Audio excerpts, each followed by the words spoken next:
Les amis, j'espère que vous allez tous bien. Bon, ces temps-ci, il n'y a pas trop d'actualité, donc on va faire avec ce qu'on a, mais il y a un sujet qui est sorti hier soir concernant Alex Pereira, d'accord? Il a fait un tweet où il expliquait qu'il s'est embrouillé avec le FC. Et quelques minutes, quelques heures après, je sais pas exactement, il a dit qu'il s'était fait pirater, que c'était pas lui, etc. Mais les gars, j'ai du mal à y croire. J'ai du mal à y croire, et je vais vous expliquer pourquoi dans la vidéo, d'accord? À la suite de ça, vous allez voir qu'Ankalaev a rebondi sur le truc. Ankalaev, il veut vraiment terminer Alex Pereira, mais j'ai l'impression vraiment que Alex Pereira a peur d'Ankalaev. Il a peur d'Ankalaev, j'ai l'impression qu'Alex Pereira ne veut pas la revanche. Parce que là, celui qui veut absolument la revanche, c'est Ankalaev. Il ne lâche pas Alex Pereira. Je pense qu'Alex Pereira, il a été traumatisé dans sa tête par Ankalaev. Donc on va parler de ça, on va parler d'Islam Makhachev, de Jerry, de Dricus du Plessis, etc. On commence tout de suite les amis avec cette vidéo. Attendez. Et je vous mets ça. C'est pas du MMA les gars, mais regardez ce nouveau sport. Ils savent plus quoi inventer, et ça je pense que c'est l'un des sports peut-être les plus dangereux au monde. Très sincèrement, pour les cervicales, pour ton cerveau, c'est d'une violence énorme. Donc en gros, c'est du 1v1 en rugby, où il y en a un qui doit défendre et l'autre il doit lui foncer dedans. D'accord? Et il lui fait un plaquage genre. Mais regardez la violence, écoutez l'impact, c'est de la folie. Je comprends pas qu'il y a des gens qui fassent ce genre de sport. Déjà, nous, les sports de combat, voilà. Il y en a qui disent, eh bon, vous êtes un peu à côté de vos pompes, quoi. Vous êtes un petit peu attardés pour faire ça. Mais ça, là, les gars, c'est comme le power slap, etc. Mais ça, j'ai l'impression, limite, c'est pire que le power slap. Écoutez l'impact. Oh yeah! Oh, and Pulafaki is out on his feet. Réécoutez l'impact. Oh yeah! Oh, and Pulafaki is. Les gars, je sais pas quel est le but de ce sport, si ce n'est de se faire mal. Il y a pas de... C'est un sport pour se faire mal, c'est un sport pour se blesser, c'est un sport pour avoir des commotions cérébrales, c'est un sport pour devenir paraplégique, tétraplégique, les gars, c'est... ça me dépasse en fait, ça me dépasse. Mais en tout cas, voilà, on va toujours dans le plus en plus violent, les gars. Il y en a qui disent le barnacle c'est violent. Ouais, certes c'est violent, c'est sanglant, etc. Oui, frapper à main nue, ça crée des ouvertures, il y a de l'hémoglobine, on va dire, c'est impressionnant. Mais ça, les gars, limite, je crois, il y a aucun sport aussi violent que ça. Pour moi, c'est même pas du sport. Enfin bref. Maintenant, on va parler de Jiri, les gars. Jiri, il nous a fait encore une nouvelle dinguerie. Il se prend maintenant pour un plongeur de l'Arctique. Donc Jiri, qui nage 30 mètres sous la glace, sous un lac gelé. Ça, les gars, je vous mens pas, je trouve ça terrifiant. J'ai vu une vidéo il y a pas longtemps où il y a un mec qui l'a fait et il est resté bloqué. Et au-dessus, ils étaient là, ils essaient de lui montrer le chemin, etc. Après, ils essaient de casser la glace, ils y arrivaient pas. Bon, le mec, il a réussi à sortir, mais vraiment au dernier moment, je pense. Donc ça m'a traumatisé. De toute façon, tout ce qu'il y a avec l'eau et tout. Et depuis que j'ai vu Titanic, moi, quand j'étais petit, et les dents de la mer, je vous mens pas, j'ai peur un petit peu de l'eau et tout. Donc ça, là, c'est frissonnant. On le regarde, les gars. Fakt sakra chci uplamat 30 metrů pod vodou prostě.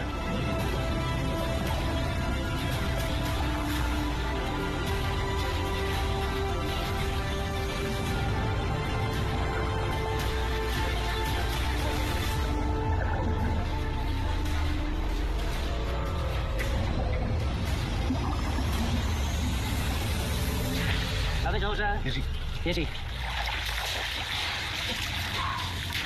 Bylo to těch 30? Jo?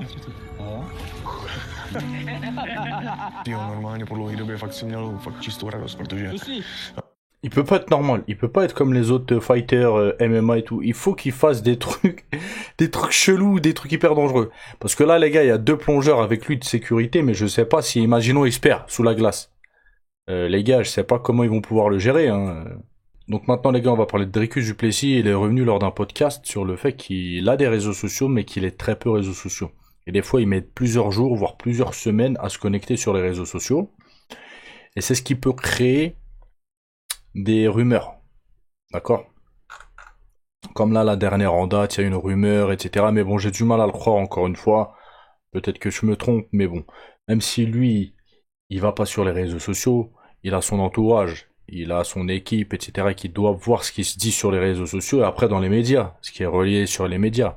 Parce que tous les médias du monde entier, ils ont relayé l'information. Et même lui, en plus, il ment. Parce qu'il a dit qu'il avait vu et ça le faisait rigoler. Donc là, ça vient de me faire tilt. Donc il m'étonne un petit peu. Donc on l'écoute. Il a dit quoi Dricus du Plessis passe des semaines sans consulter Twitter, ce qui pourrait être la raison pour laquelle les rumeurs de sa blessure étaient partout sur les réseaux sociaux et semblaient si crédibles, avec un emoji MDR. Parfois je réponds même pas une semaine plus tard, parfois je dis je m'en occupe plus tard, je suis occupé à jouer à des jeux ou à conduire. 2 jours plus tard, je vois une autre fenêtre contextuelle. Parfois sur Twitter, je n'y vais pas pendant 2 semaines, je vois une liste de commentaires, j'en choisis au hasard et je réponds pendant 1 heure. Donc est-ce qu'il m'étonne ou pas je crois qu'il m'étonne un petit peu. Après, pas sur le fait qu'il va de temps en temps sur les réseaux sociaux, mais sur la dernière histoire qu'il y a eu, la dernière rumeur entre guillemets, concernant sa blessure, etc. Là, il m'étonne. Parce qu'il l'a dit, je voyais, ça me faisait rire. Et j'ai laissé et tout. Bref.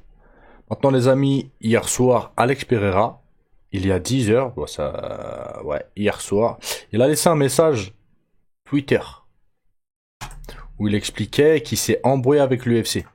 Donc il a dit quoi? J'ai toujours répondu aux appels de l'UFC. Mais s'ils veulent jouer avec moi, on peut le faire. Je n'ai jamais dit du mal de l'UFC. Écoutez bien son message, les gars, d'accord?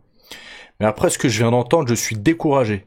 J'ai déjà songé à arrêter de combattre, et après ce qu'on vient de me dire, c'est peut-être le début de la fin, quoi. Donc là, il explique qu'il a toujours répondu aux appels de l'UFC, il les a toujours dépannés. Alors, on le sait, à chaque fois que l'UFC avait besoin d'Alex Pereira, il chipotait pas, il allait se taper. Il y avait pas de camp d'entraînement, pas de je sais pas quoi, il répondait présent, le mec. Et ça, par rapport à ça, c'est vrai que on peut le saluer, quoi. Et quelques heures après, il a fait une vidéo sur Instagram pour expliquer qu'il s'était fait pirater, d'accord? Donc Alex Pereira affirme avoir été piraté à cause de son message affirmant qu'il ne pensait plus combattre. Mais les gars, j'ai du mal à y croire. J'ai du mal à y croire, parce qu'on a déjà vu des gens se faire pirater leurs réseaux sociaux. Généralement, ceux qui piratent, ils disent soit des bêtises, des grosses bêtises, des gamineries, ça insulte, ça... soit ils font de la pub pour de la crypto ou des trucs bidons comme ça. Soit il y a toujours un but, soit un but néfaste, où ça troll, etc., soit un but, vous voyez ce que je veux dire? Que là, le message qu'il a laissé a vraiment un sens, a vraiment du sens. Ça a du sens. Je vois pas pourquoi quelqu'un irait pirater son compte pour laisser un message comme ça. Parce que là, dans ce message-là, c'est un message qui met en valeur Alex Pereira. En disant qu'il a toujours défendu et été présent pour l'UFC. Vous voyez ce que je veux dire? Donc peut-être que ça a été une faute de communication de la part d'Alex Pereira. Peut-être qu'il a vraiment été déçu de quelque chose et qu'il a directement, sans trop réfléchir, posté un tweet. Peut-être que c'est quelqu'un de son coin, qui a avec ses réseaux sociaux, parce que ça a l'air d'être un bon anglais, hein, d'accord? Et que par la suite, Alex Pereira, il a dit, oh, tu fais quoi? Bref. Il y a quelque chose qui cloche, mais moi, le fait que quelqu'un ait piraté son compte juste pour mettre ce genre de message-là, les gars, m'en voulez pas, mais j'ai du mal à y croire. J'ai du mal à y croire. Moi, je pense qu'il y a quelque chose qui s'est passé et qu'ils sont revenus sur la déclaration, je ne sais pour quelle raison. Donc à la suite de ça, il y a Ankalaev, du moins, le compte d'Ankalaev, qui a répondu à Alex Pereira et il a dit ça. C'est moi qui ai piraté son compte. Ne t'inquiète pas, Alex, je t'attends. Je pense que ça, c'est du gros troll. Parce qu'on le sait, ces dernières semaines, celui qui veut absolument une revanche, c'est Ankalaev. Alex Pereira, j'ai l'impression qu'il fuit Ankalaev et il lui répond même plus. Il veut pas de cette revanche, j'ai l'impression, Alex Pereira. Il n'en veut pas. Donc Ankalaev, dès qu'il trouve un prétexte pour le piquer, pour le charrier, etc., il le fait. Si c'était Ankalaev, pourquoi il va dire ça? Pourquoi il va dire ce genre de message-là? J'ai toujours répondu aux appels de l'UFC, machin, mais si maintenant ils veulent jouer avec moi, si... Ça n'a pas de sens non plus. Ça n'a absolument pas de sens. Si le coin d'Ankalaev, je pense, avait piraté le compte d'Alex Pereira, il aurait du genre laissé un message troll. Ouais, moi, Alex Pereira, j'ai peur d'affronter en combat retour en Calais ou quelque chose comme ça, vous voyez, un petit message troll. Mais là, il y a anguille sous roche, les gars. On peut se poser la question, est-ce qu'Alex Pereira recombattra? Parce que comme je vous ai dit, ce message pour moi n'est pas anodin. D'accord? Il dit qu'il a voulu prendre sa retraite plusieurs fois, bref. Je vais pas vous relire le message, mais moi j'y crois. Donc maintenant, est-ce qu'il va recombattre? C'est ça la question. Hein. On le voit plus trop actif, Alex Pereira. On le voit... En même temps, il est gavé de ouf, mais vraiment, vraiment gavé. Et je pense que le fight avec Ankalaev, ça lui a mis une dernière gifle, quoi. Bref, les amis, c'était l'info du jour que je voulais vous partager. Parce que je me suis dit, oh là, il y a quelque chose qui cloche. De toute façon, on reste branchés, les gars. Dès que j'ai des nouvelles, je vous tiens au courant. Mais bon, je pense que... Après, peut-être que je me trompe. On va plus vers le fin de carrière d'Alex Pereira qu'autre chose. Ça fait très longtemps qu'il combat, il a une très grosse carrière au Glory, etc. Il doit être fatigué, il est gavé, il se rapproche des 40 ans, le mec, il a 38 ans, je crois. 37, 38. Ou 36, un truc comme ça. Donc on pourrait le comprendre s'il prenait sa retraite, et même ce serait tout à fait normal. Voilà. Bref les amis, je vous laisse, n'oubliez pas de lâcher un petit like. Pour ceux qui veulent soutenir, abonnez-vous, activez la cloche. Et de toute façon, s'il y a une nouvelle pertinente aujourd'hui, je vous referai une vidéo pour vous en informer. Sinon, je vous dis à demain, Inch'Allah. Passez une bonne journée. Ciao, ciao.